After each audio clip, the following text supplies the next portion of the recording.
നമ്മുടെ കൗസല്യ ദേവന്മാർക്ക് കൂട്ടുകിടന്നിട്ട് എന്ത് ഗുണാണാവോ ഉണ്ടാവുക?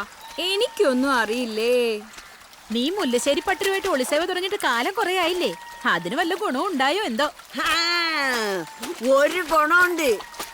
ഇപ്പോഴത്തെ കുട്ടിക്ക് മുല്ലശ്ശേരി പട്ടര പോലെ കവിളിൽ ഒരു മറുകുണ്ട്. അയ്യോ എന്റെ പെരുമാളെ, എന്തൊക്കെയാ ഞാനീ കേക്കുന്നത്? അതിരാവിലെ വെറും വയറ്റില് ഇവിടെ ചിലർക്ക് എന്റെ വായിലിരിക്കുന്ന 2 തെറി കേട്ടാലേ സമാധാനാവൂ. ഒന്ന് പോടി. ദേവമാള് ചത്ത് കിട്ടാൻ കൗസല്യ കോവലിൽ വാഴക്കൊല നടന്നു ഞാൻ കേട്ടു. ഓ ശിവ ശിവ. ഒന്ന് ചുമ്മാതിരി. എന്തിനാ ഗീതമാളെ ഈ നുണക്കഥയൊക്കെ പറഞ്ഞത്? നുണയൊന്നുമല്ല. അവരൊരു പാവ സ്ത്രീ. അവരുള്ളത് കൊണ്ട് ആ കൗസല്യ ജീവിച്ചു പോകുന്നു. കുറച്ച് വസ്തു വീടുള്ളത് വാസ്തവ. ചത്ത് കിട്ടിയ അതെല്ലാം കൗസല്യക്ക. കിളവയ്ക്കാണെ ഒരു സുഖേടും ഇല്ല. കൊഞ്ചം പൈത്യം ഇருக்கு. കൗസല്യ ഒന്ന് ഉത്സാഹിച്ചാ മതി. ദേവമാളുടെ കാര്യം പെട്ടെന്ന് നടക്കും.